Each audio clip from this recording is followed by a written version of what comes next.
Well, welcome back to the channel, Leukemia Warrior Family. So it is me this morning and coming at you with a bonus video, trying to upload more times a week when I can, and I'm not super busy. So I have got a chatty get ready with me, and as you can see by the title, we are going to dive into all the things after something that happened today.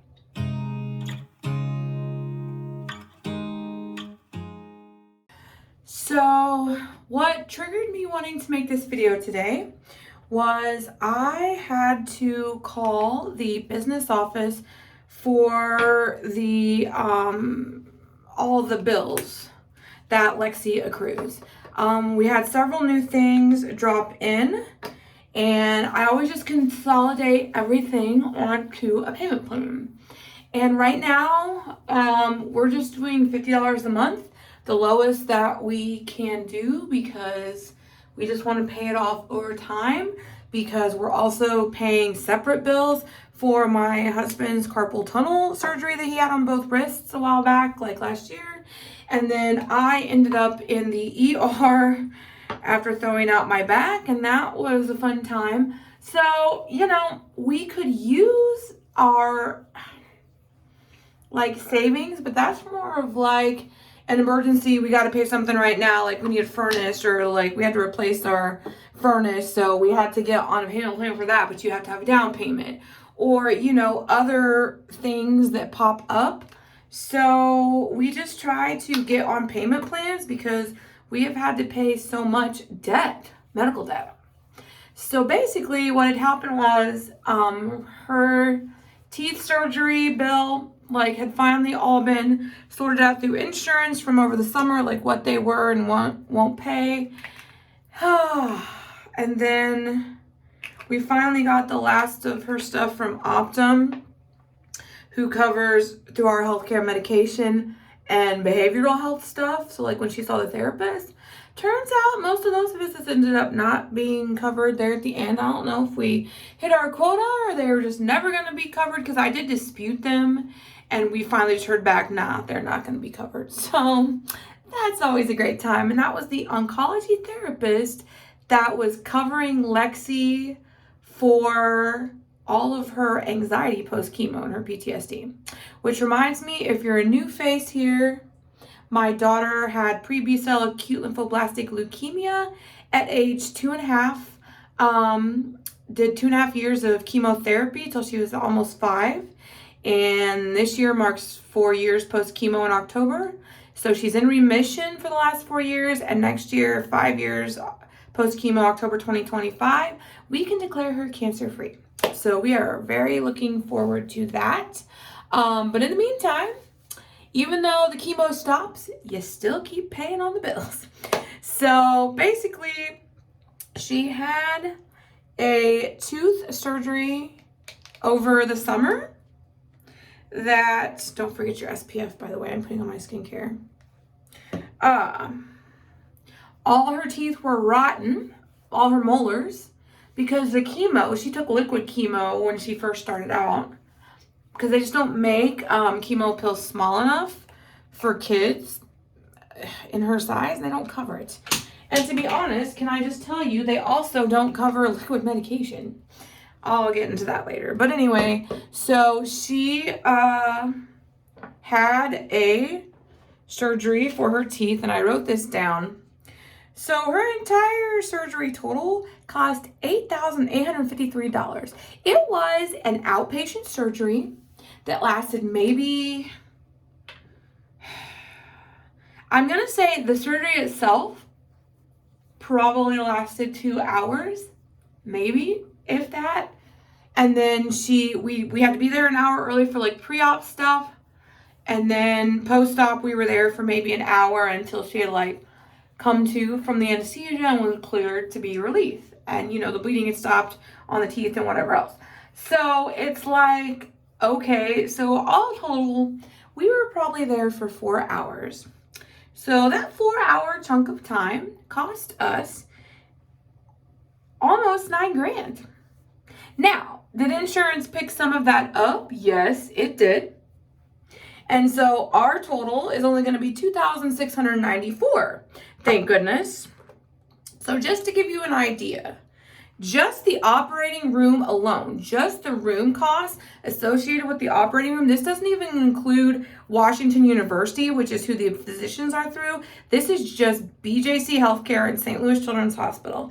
So the operating room alone was $7,000. Anesthesia alone, just for the supplies, that doesn't include the doctor, the physician, the anesthetist who administers it. That's just the anesthesia itself and all the equipment associated with the anesthesia is $2,400. And then the recovery room. So she started in pre-op in a room and then she recovered in the same room. So we'll say she was in the surgery room for 2 hours, maybe. That was $7,000. And then the recovery room, she was there for 2 hours. That was $1,815. Yeah. It's not cheap.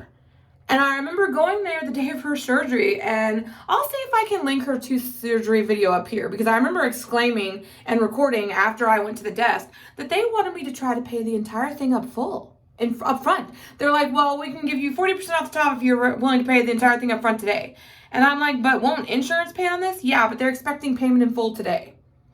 I'm like, they have never expected payment in full. They've always told me just, here's what your copay is, you'll get billed.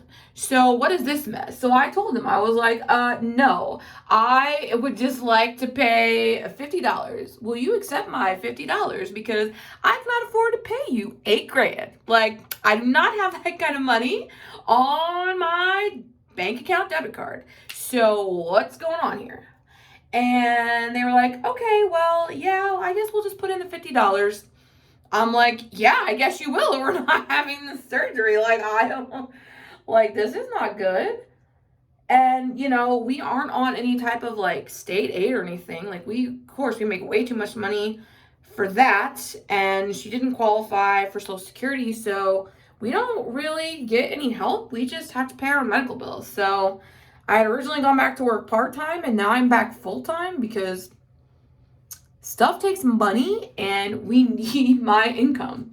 So that was that surgery. And then we discovered that Optum has decided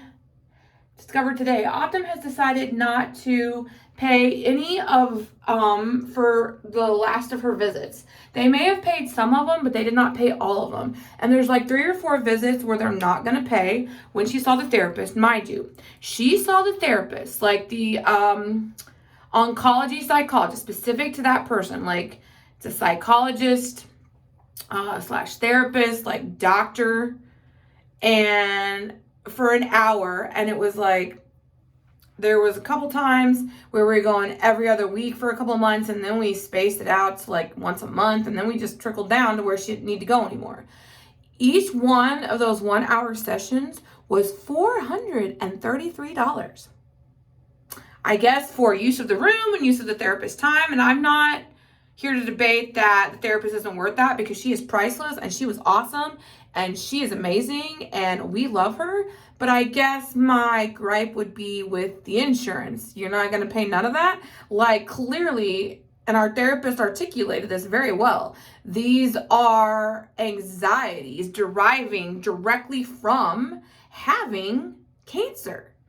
Like, I don't know any 2-year-old that's going to come out the other side of cancer and not have something, like, mentally. Like, even an adult who has cancer, like, I watched my mom go through it. It plays on your mind.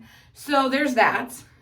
So all in all, we are going to, on those, have to pay outright for all of those. So it looks like right now we're sitting at over $4,000 when you combine everything up. So we had to get put back on that.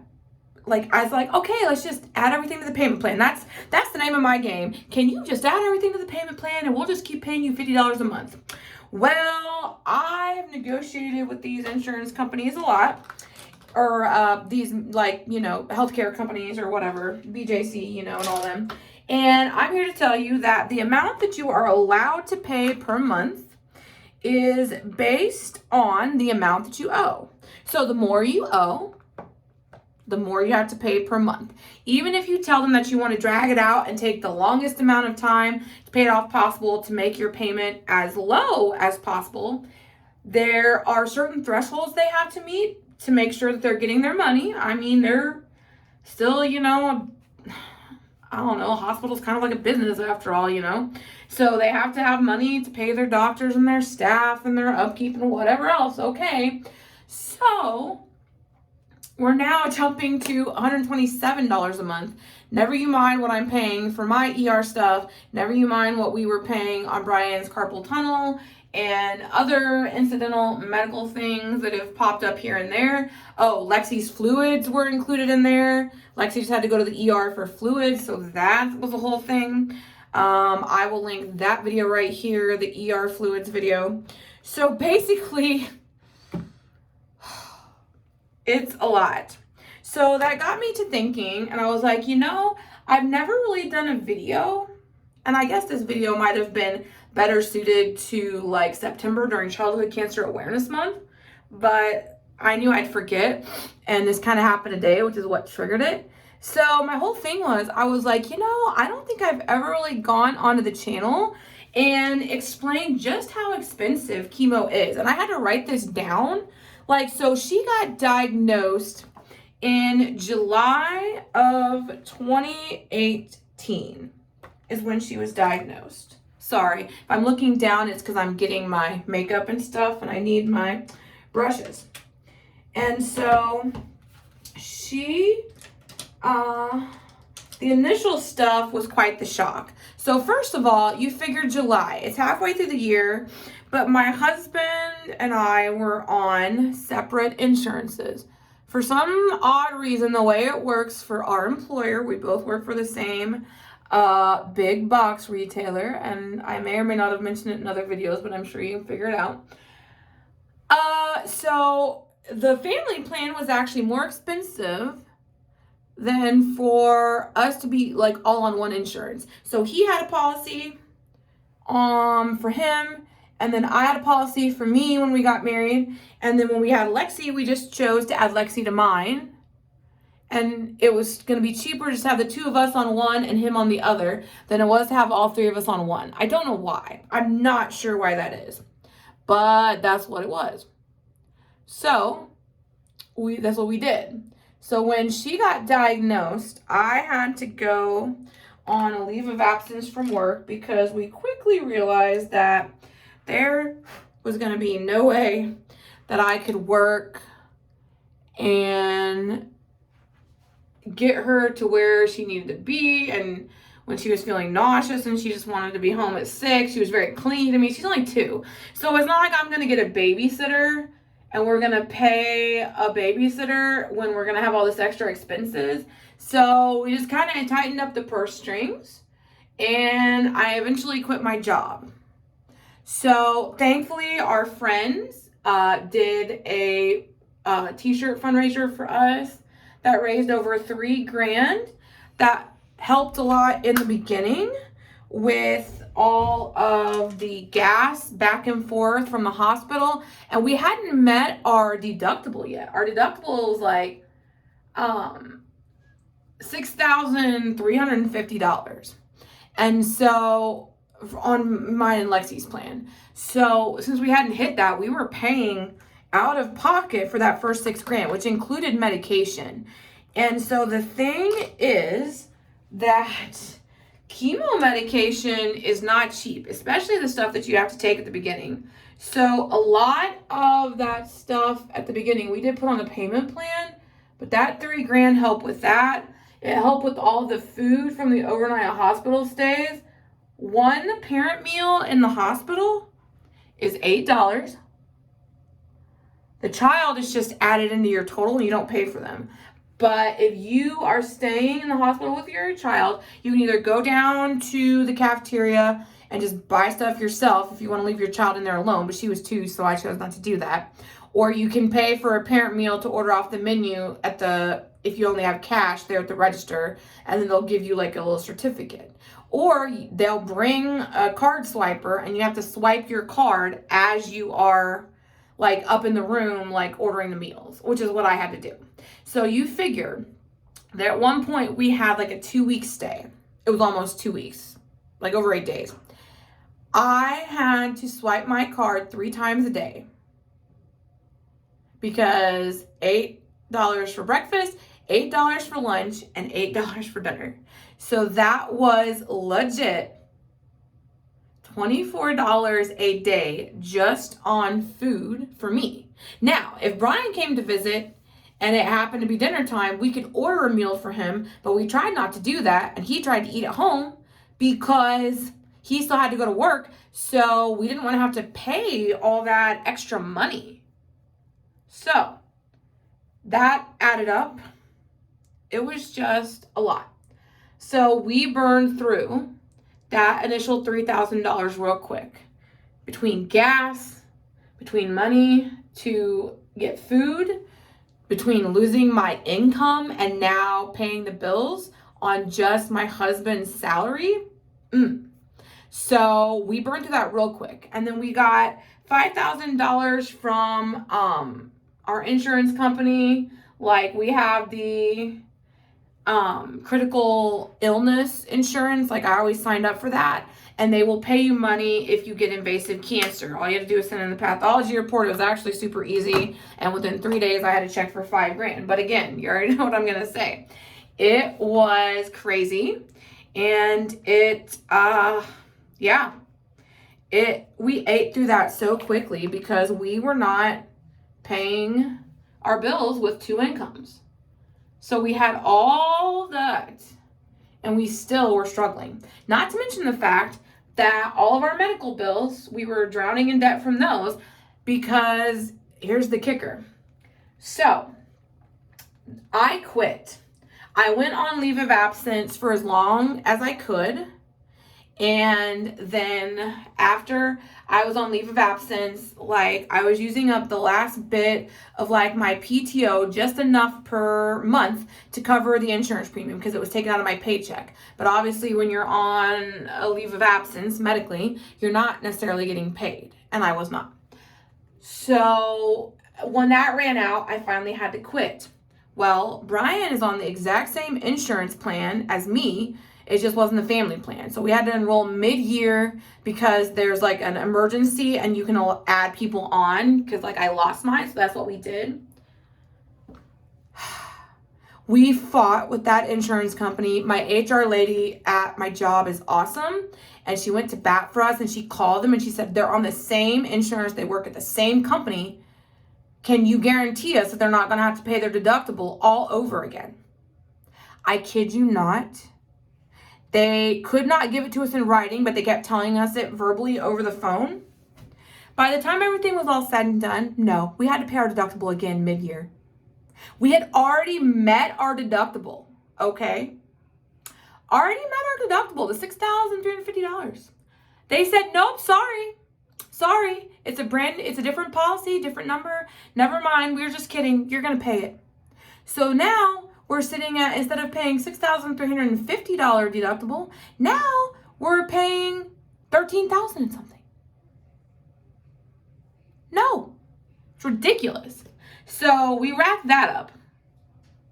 And let's just say when you owe that type of money, you're paying a lot of bills.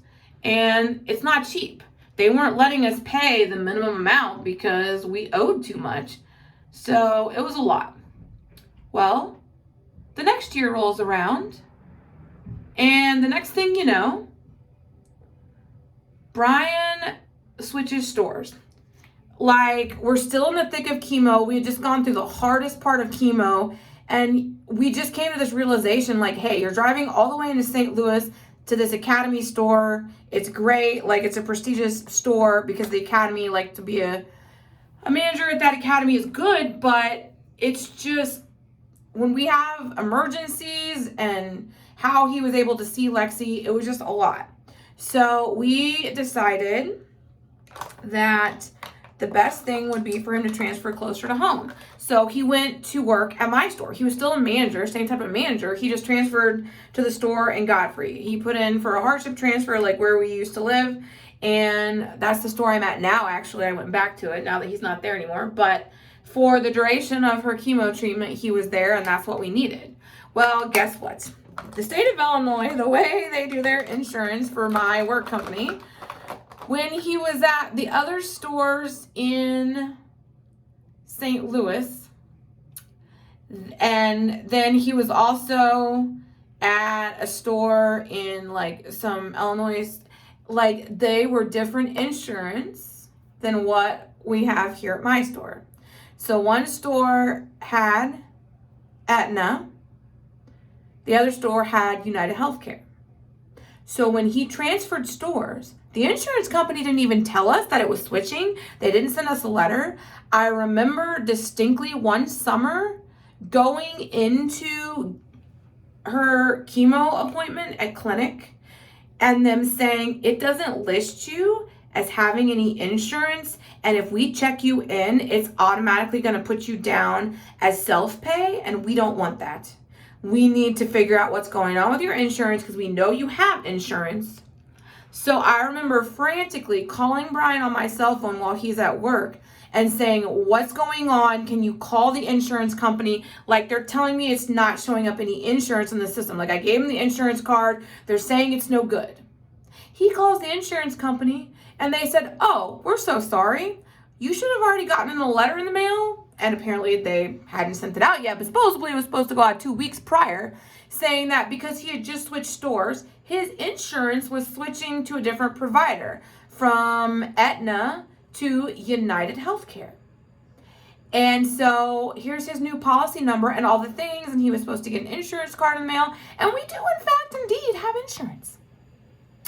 But apparently we had no idea of the switch. So then I had to go up to them and write all this down. I was like, can I have a piece of paper, please? I need to write all this down. They're telling me that somehow it got switched to this. And they're like, oh, okay, yeah. So we wrote it all down and there it was. The insurance, that was like an hour-long heart attack for me. My anxiety was through the roof. Lexi was having anxiety because she just wanted to get the appointment over with, the poke and all the things, because she had to do labs, she had to get port access, she was getting chemo, we were getting anesthesia downstairs so she could have a spinal tap. So it was a whole thing. So that was ridiculous, but it gets better. There's more. After all of that, we discovered that our deductible started over again. We did not make the choice to switch insurance companies mid-year. That is just how it works if you transfer to a different Walmart. So my husband put in a hardship transfer because he needed to be closer to home in case of emergencies, which prompted his insurance to switch. And they would not carry over the deductible from one company to another. So we got to pay another $13,000 all over again. So for anyone keeping track at home, we're now at $26,000 that we have to pay out of pocket. And that does not even begin to include the stuff that wasn't covered.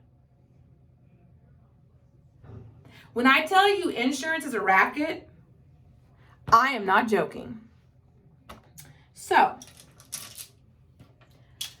we're paying more money yet again. Prices are going up and up because the more you owe, the more you pay. That's just how it works. Her chemo was not cheap. She got this really nasty chemo called PEG asparaginase that can cause anaphylaxis. They administer it over an hour. They pre-medicate with Benadryl, Tylenol, and possibly cortisone, I think. I can't remember. To help mitigate any side effects. And they take her vitals at the start, at the end, and every 15 minutes.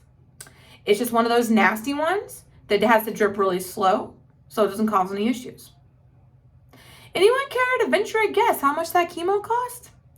I'll give you a chance to write down in the comments below, how much do you think that PEG asparaginase chemo costs for just one infusion? And we're talking strictly the chemo. That's not paying the nurse who administered the chemo. That's not paying for the chair that she was sitting in and all the equipment. That's literally just paying for the bag of chemo itself like it was a pharmaceutical drug. Go ahead and put that in the comments below. Okay. If you've had a chance to put that in the comments, I will tell you it was 75 grand. And I went back through my old bills, but I couldn't go that far back on my chart. But I remember getting it. I think I posted it to Facebook, and I couldn't find that either. Literally 75 grand for one of those infusions, and she got that 3 times. Now, thankfully, at the time that she'd gotten that one, we had hit our deductible the first time, so insurance had kicked in for that, obviously. Her vincristine that she got pretty much all the time was like a $900 just for the bag, right? A little 5-minute infusion. Methotrexate that was infused, if it was upstairs infused, it was like $300, $400, $500.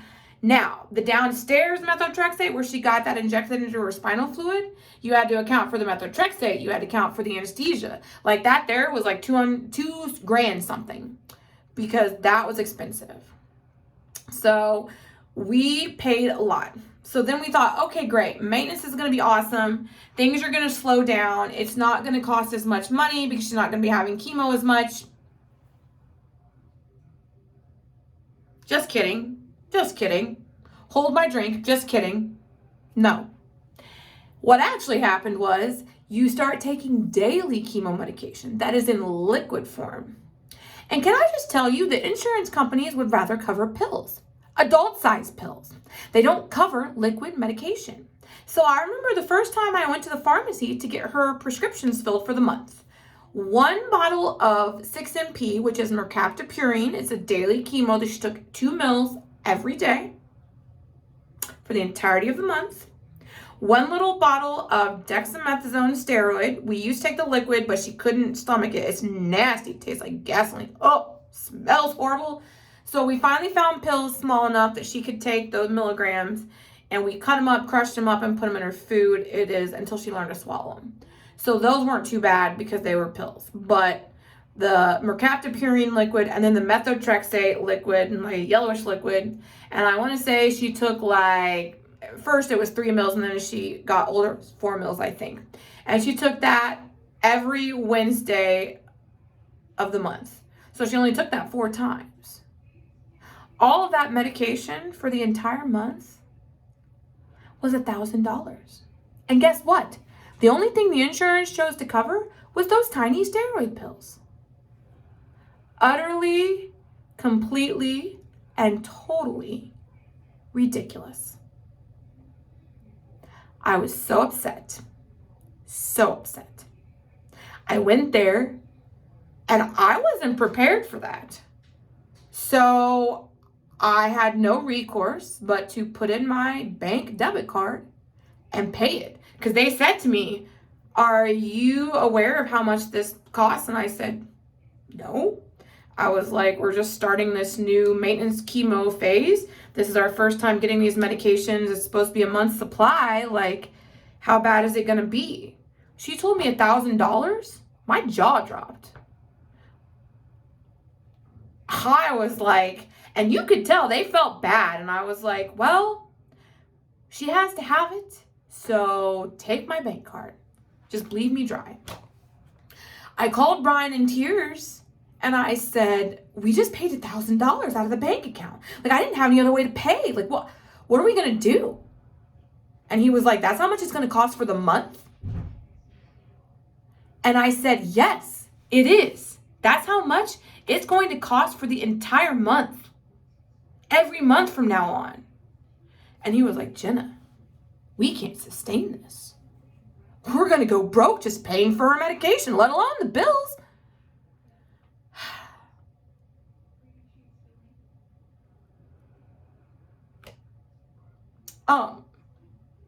That was rough. I'm trying not to cry. I swallowed my pride and I called my mom and dad, who live 3 hours away, so it's not as easy for them to get over here. So the best way they felt they could help us was monetarily. And maybe they don't want me saying this, but I'll say it. They're saints.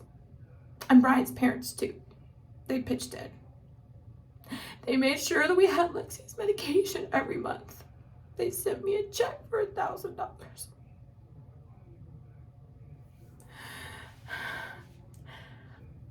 I cannot tell you how stressed my husband and I were about the bills, about getting kicked out of our house because we weren't going to be able to pay something or getting behind on something. Thankfully, we never got behind. But boy, when they tell you you're living paycheck to paycheck, that was us. We did not have any money for extras. We didn't go anywhere. Like, it was not fun. Thankfully, another organization stepped up for us another year. She's a local realtor here who's our very dear friend and realtor. And she runs a charity called Dream Home Charities. And that next year, they nominated Lexi to be one of their recipients. And she was, our family actually was one of those, like, Christmas, you sponsor a family at Christmas, because we just really couldn't afford a whole lot that year, and we didn't know how we were going to buy Lexi Christmas, and we just weren't going to get anything for ourselves. And they stepped up, and they gave us that and a bunch of food. And I was so embarrassed. I used to be the person that helped out, like, sponsoring families. Volunteer director of the food pantry. Like, I help other people, and we were the ones being helped. It was very humbling. I didn't mean to start crying. Anyway, so I guess I just wanted to make this video to say, hey,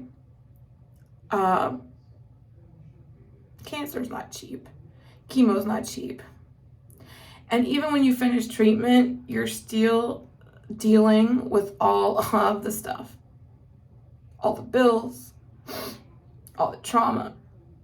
Go to therapy, physical therapy, mental health therapy, all the things. So anyway, if you've made it this far, I really appreciate you guys. I'm not sure when this video is going to go up. Maybe I can get it edited on my lunch at work. Since it was just me straight talking, I could probably get it up today. If not, maybe I'll get it up on Saturday.